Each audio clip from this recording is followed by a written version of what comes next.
नाम से आ रहे हैं यार अभी थोड़ा देर पहले। अच्छा एक और नाम इनका अभी आएंगे, दूसरा उनका नाम फिर बताऊंगा मैं क्या है। जी बोलो भाई। अस्सलाम वालेकुम। वालेकुम अस्सलाम। जी भाई। जी मुफ्ती साहब खैरियत है? अल्हम्दुलिल्लाह। जी मैं ये कह रहा था, कहिए। अच्छा समझे नहीं मुफ्ती साहब शायद। जी जी, बोले बोले। अच्छा जी, मैं एक सवाल करूंगा मुफ्ती साहब आपसे। जैसे कुरान में ये है कि हमने जो चीजें पैदा की हैं नेक इंसानों की वजह से पैदा की, इसका मतलब है? आयत का हवाला दें भाई। एग्जैक्ट तो याद नहीं आ रहा है, सूरह आराफ में पढ़ी थी। कि हमने जो चीजें पैदा की हैं नेक इंसानों की वजह से पैदा की हैं। जी मतलब जो तुम्हें नेमतें मिलेंगी नेक इंसानों की वजह से मिलेंगी। वो एक अलग बात है कि उनकी बरकत से कोई चीज मिल जाए। हाँ, कुरान की आयत का अगर आप सही तरीके से देते तो बात अलग है, लेकिन एक हदीस में आपको बता दूं कि रसूल अकरम सल्लल्लाहु अलैहि वसल्लम ने फरमाया कि तुरज़क़ून बिदुआफ़ाइकुम, कि तुम्हें जो रिस्क दिया जाता है तो तुम्हारे कमजोरों की बरकत से दिया जाता है। यानी रिस्क उनका है, तुम्हें दे दिया जाता है कि तुम उन तक पास डाउन कर दो, तो तुम्हें भी मिल जाता है, उनको भी मिल जाता है। तो किसी दूसरे को अल्लाह ताला सबब बातनी बना देते हैं और इस तरीके से नेमतें देते हैं, तो इसी को बरकत कहा जाता है। जी जी जी मुफ्ती साहब आपसे बात कैसे होगी? हो रही है। नहीं वो जो तरीका था पहले वाला वो बंद हो गया ना। कौन सा थोड़ा तरीका? सामने आ रही मुफ्ती साहब, आपको देख ओहो, लेना। अच्छा अच्छा अच्छा, ये बात है। अमरोहा वाले हैं क्या? नहीं नहीं, मैं ये कह रहा वाले है। मैं ये कह रहा बरेली। हाँ। जी जी। माशाल्लाह, ये तो कई साल के बाद बात हुई भाई। जी मैं बहुत कोशिश करी आपसे बात करने की, हो नहीं पा रही। हाँ, तो अब तो बस यही होगी पब्लिकली, वो उधर बहुत मुश्किल है। जी ठीक है, मैं वसीले लगा के आऊंगा। हाँ सही बात, बिल्कुल तवस्सुल करें और फिर आए इंशाल्लाह। इस्तिगासा मत करना। चले। जी सर। चलो ठीक है। अभी एक और नाम है कव्वामुन, इनका इन्होंने नाम है ये बस लाचार। जी जी भाई। अस्सलाम वालेकुम मुफ्ती साहब। वालेकुम अस्सलाम। मुफ्ती साहब मेरा आपकी आर्गुमेंट पे दो तीन एतराज थे, ये जो आप इनकॉर्पोरियलिटी का आर्गुमेंट देते कौन सा? हैं। आप लकली मतलब बॉडी नहीं है, ये वाली आर्गुमेंट देते हैं ना इनकॉर्पोरियल। आवाज ही साफ नहीं आ रही है। आप अल्लाह के लिए आर्गुमेंट देते हैं ना कि अल्लाह की बॉडी नहीं है। हाँ। ओके। तो उसका एतराज थे दो तीन। करें। मैं मैं पहले आर्गुमेंट रिपीट कर दूं या एतराज रख दूं डायरेक्ट? चलें, पहले आर्ग्यूमेंट भी रिपीट कर दें, वो भी कर लें पूरा। प्रेमिस वन है whatever has a body can be seen. Premise two है whatever can be seen has a direction. Premise three है व्हाटएवर हैज एनी मेरा डायरेक्शन इज आर्ग्यूमेंट है या कंटीजेंट। कहीं और से लेकर आ रहे हैं? ये मैंने आपकी एक दो घंटे की डिबेट हुई थी एग्नोस्टिक भाई से, तो उसका उसमें सुना खुलासा था। निकाला है, उसका खुलासा निकाला है, ठीक है। नहीं, आपने उसमें ये प्रेमिस बोले थे।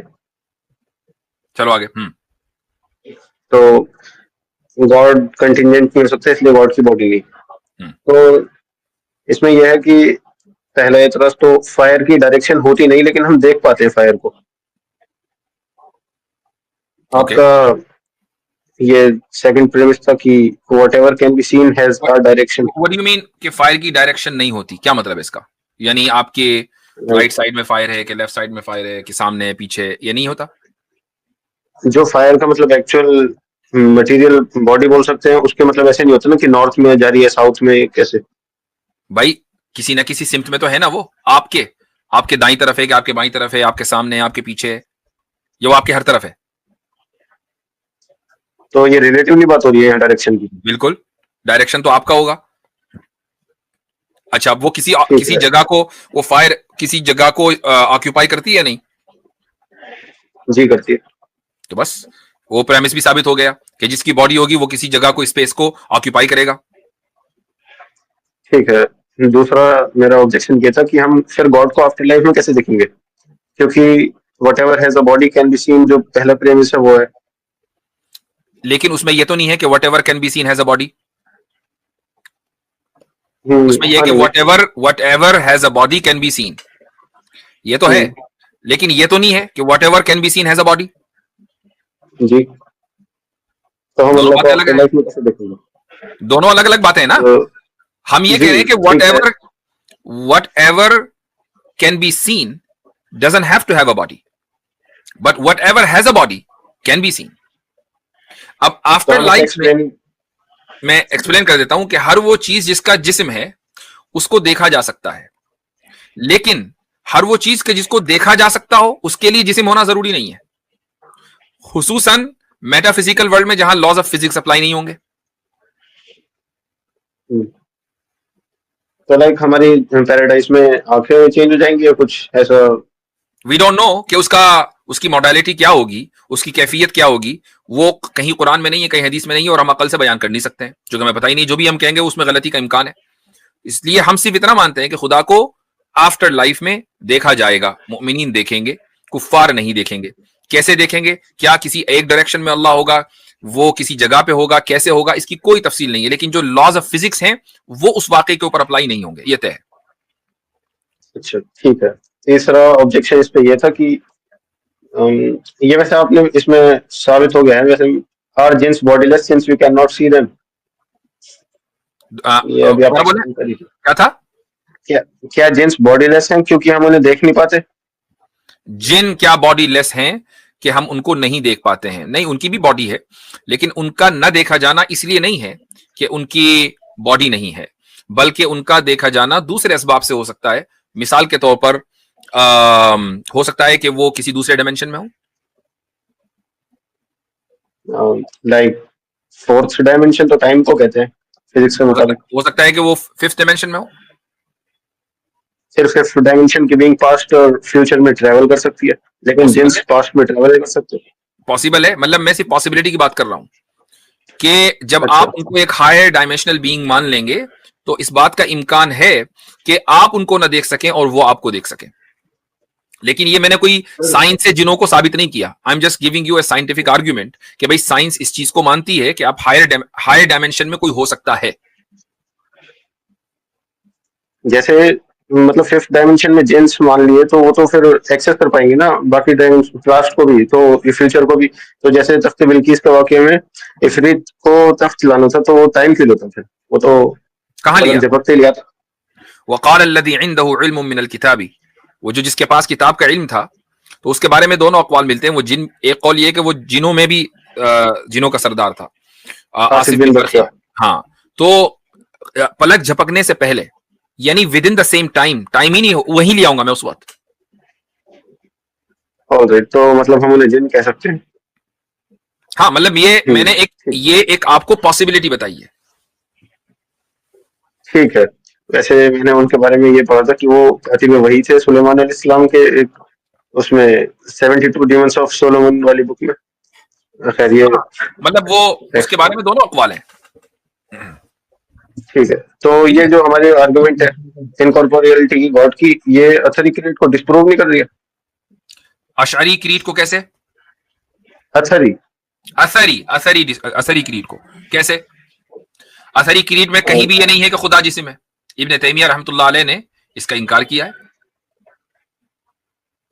अच्छा, जैसे काफी सारे मुजस्सिम हैं इसमें, वो सलफीज होते हैं। मुजस्सिमा अलग है, असरी मुजस्सिमा नहीं है। अच्छा ठीक है सर, थैंक यू। चले, लाचार बेबस कोई नहीं है चक्कर में मत पड़ो, चक्कर में आर्गुमेंट डिबंक करने आए थे। ऑब्जेक्शन उठाने की बजाय सवाल उठाने लगे। क्या नाम है इनका? जमदान। ये कैसा नाम? रमजान के भाई तो नहीं है ये? जी, अस्सलाम वालेकुम मुफ्ती साहब। वालेकुम अस्सलाम। बड़ा मैं खुश हूँ आपसे बात करके। अल्हम्दुलिल्लाह। जी फरमाइए। वो चाहता था आपको कि आपसे बात करूँ। वो आपसे 3 बातें करनी थी, एक तो रिक्वेस्ट था और 2 सवाल था। जल्दी जल्दी कर लें, क्योंकि अब हमारे पास सिर्फ 7 मिनट रह गए। ओके, मैं कंप्लीट कर देता हूँ। वो एक रिक्वेस्ट ये था मुफ्ती साहब कि आपसे कि जिस तरह आप जैसे ये लाइव Q&A रखते हो, एथीस्ट को एंटी इस्लाम को, मुल्हिद को, काफिर को काउंटर करते हो, आप सही बात रखते हो। तो मुझे आपको ये बात बताना था कि आप ये एक तरफ तो ये अहम काम कर रहे हो बट आप एक ये कंट्रीब्यूट क्यों नहीं कर रहे हो as a social welfare and for the benefit of people, like most of the scholar and teacher do by recording their lecture and academic topics. Like आपने जैसे लॉजिक 101 पर वीडियो अपलोड की थी एंड पैराडाइम पर आपने upload की थी, तो वो मैं देखा, वो मुझे अच्छा लगा। पर जो बहुत सारे टॉपिक है जो आपने मतलब कि बनाई नहीं है या मुझे मिल नहीं रहा है, तो आपसे यही हम्बल एक रिक्वेस्ट थी कि प्लीज़ आप एक एटलीस्ट 10 मिनट का लेक्चर अपलोड कर दिया करें। मेरे तो हम बहुत सारे different लेक्चर्स topics हैं, पर। 10 20 लेक्चर्स हैं मुख्तलिफ मौजूआत पर। तो अब ज़रूरी नहीं कि हर मौजू पर कोई लेक्चर ही हो। ये जो इंटरेक्शन होता है, ये इसको समझ लीजिए एक लेक्चर ही है। मतलब बात तो मुकम्मल हो जाती है ना। वो मुकम्मल तो हो जाती है, पर इसमें क्या प्रॉब्लम है, मैं नोट डाउन करते रहता हूँ क्योंकि मैं as a student of law हूँ, तो मुझे ज़रूरत पड़ती रहती है, तो मैं आप ही का वीडियो देखता हूँ। चलिए खैर, इंशाल्लाह कोई ऐसे अहम टॉपिक होता है तो मैं लेक्चर भी कर देता हूँ रिकॉर्ड। तो चलिए, ये तो रिक्वेस्ट हो गई, अब आगे बात करें। अच्छा, ये 2 सवाल थे। आपका एक पैराडाइम वाले वीडियो में मैंने देखा था कि उसमें बताया था कि वेस्टर्न फिलॉसफर वो सिर्फ़ एम्पिरिसिज़्म पर बिलीव करते हैं।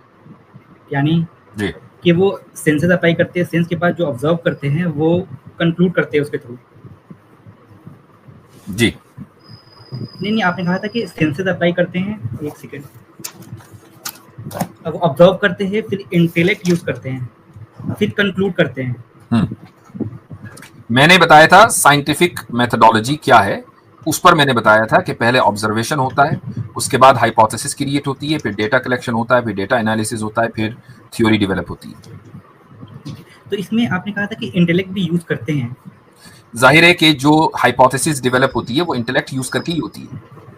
फिर दूसरी तरफ आपने कहा कि वो western philosopher intellect and testimony को मानते नहीं हैं, तो ये हाँ, कुछ अलग तो नहीं है? यानी जो एम्पेरिसिस्ट है ना, वो ऑब्जर्वेशन से किसी भी चीज का उन्होंने ऑब्जर्व किया तो उससे कोई उसूल निकालने के लिए वो इंटेलेक्ट इस्तेमाल करेंगे।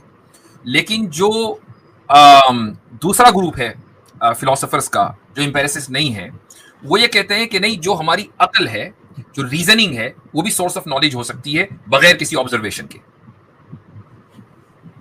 ओके ओके सर, और एक और सवाल था, मेरा लास्ट सवाल था, तो वो ये कि मैं अपने प्रोफेसर से पूछा था, उन्होंने कहा था फिलोसफी में कि एक गॉड है, वो जो अनकाउज्ड है, मैंने मीन्स परमानेंट है वो, एंड सोल वो भी अनकाउज्ड है एंड परमानेंट है। तो मैंने इसे काउंटर किया था कि मैम ये दोनों एक जगह एक ही पॉइंट पर कैसे ये रह सकते हैं, तो उन्होंने आंसर नहीं दिया। तो ये तो एक गॉड है जो अनकॉज्ड है और परमानेंट है। और उन्होंने सोल को भी कहा कि ये भी अनकाउज्ड है, परमानेंट है, नेसेसरी है। हम्म तो हाँ, तो गलत। आपने क्या सवाल किया उनसे सोल के बारे में? तो ये मैंने डिफाई किया उनके आर्गुमेंट को कि सोल परमानेंट कैसे हो सकता है, तो उन्होंने कैसा कैसा जवाब दे दिया मुझे। जाहिर है कि वो कैसा कैसा ही जवाब देंगे आपको, क्योंकि अगर सोल ही परमानेंट है, अनकॉज्ड है, तो फिर सोल खुदा हुआ ना। ये बात मैंने बोली थी मैम को, हम्म मैंने रिप्लाई नहीं किया मेरे आंसर का, इस क्वेश्चन वो का। कर भी नहीं सकती है सुबह कयामत तक। पंडित जी से जो सेक करा गई वही आपको बता दिया उन्होंने। चले, इसीलिए मैं आपसे रिक्वेस्ट कर रहा था कि आप एक सेपरेट 10 मिनट्स का लेक्चर बना दें हर different topic of philosophy, like metaphysics, ethics चले एंड लॉजिक, तो इंशाल्लाह बनाइए। इंशाल्लाह। जी शुक्रिया ठीक है, चले, ओके। अच्छा भाई, एक आध कॉलर और ले लें और बस आज के लिए इतना ही। शाह मंसूर अली जी भाई। अस्सलाम वालेकुम मुफ्ती साहब, कैसे हैं? खैरियत से? सलाम, अल्हम्दुलिल्लाह। मेरा सवाल तो थोड़ा दूसरे टाइप का था, शायद आप उसको ले भी ना, और शायद ले भी लें। आपका ज़र्फ बहुत बड़ा है जो आपने रमज़ान के साथ जो है ना वो डील किया, इतना टाइम भी ज़ाया किया। और मेरा जो सवाल था वो शायद अब ले लेना, टाइम कम है। बहरहाल मैं असल में अपने इल्म के लिए पूछ रहा था आपके, वो रमज़ान के कंटेंट से भी था कि मुफ्ती साहब ये जो फ़िक़वारियत है ये होती क्या है, कि ये नबी अलैहिस्सलाम और अल्लाह ताला ने भी इससे बेजारी की है। इस पे थोड़ा-सा ब्रीफ अगर आप थोड़ा बता दें, टाइम तो बिल्कुल ख़त्म ही हो गया है। मैं किसी, या तो मैं अगले पे आ जाऊँगा, कोई मसला नहीं, या अगर आप इसका जवाब न भी देना चाहें क्योंकि आप फ़िरका परस्ती के खिलाफ हैं, तो लेकिन अगर आप फ़िरका परस्ती पे थोड़ी बात करें ताकि हम उससे, इस लानत से बचें। मेरा असल में पर मामला मैं कई मर्तबा गुफ्तगू कर चुका हूं और ये कोई पहली मर्तबा नहीं है, लेकिन ये आपने बिल्कुल सही कहा कि अब 1-2 मिनट के अंदर तो इतने अहम मौजू पर बात नहीं हो पाएगी। अगली मर्तबा आइएगा इंशाल्लाह, फिर कर लेंगे। थोड़ा 5-10 मिनट इसको देने चाहिए। जी जी इंशाल्लाह। वो असल में रमजान ने सारे टाइम खराब कर दिया। बहरहाल मुफ्ती साहब, बस आपसे मैं तो अक्सर से सलाम करने आता हूँ, हालांकि आपने शायद रमजान पहचाना टाइम को मुफीद बनाने के लिए ये बंदा खराब कर गया। बहरहाल मुफ्ती साहब, बस मैं जा रहा हूँ, आपका टाइम भी खत्म हो गया है। बस मेरे लिए और मेरे बच्चों के लिए दुआ करें प्लीज। अल्लाह ताला आपको भी और आपके बच्चों को भी कामयाब करे दुनिया और आखिरत में। चलें, ठीक है भाई, आज के लिए इतना ही। जज़ाकुमुल्लाह खैरन। अस्सलामु अलैकुम व रहमतुल्लाहि व बरकातुहू।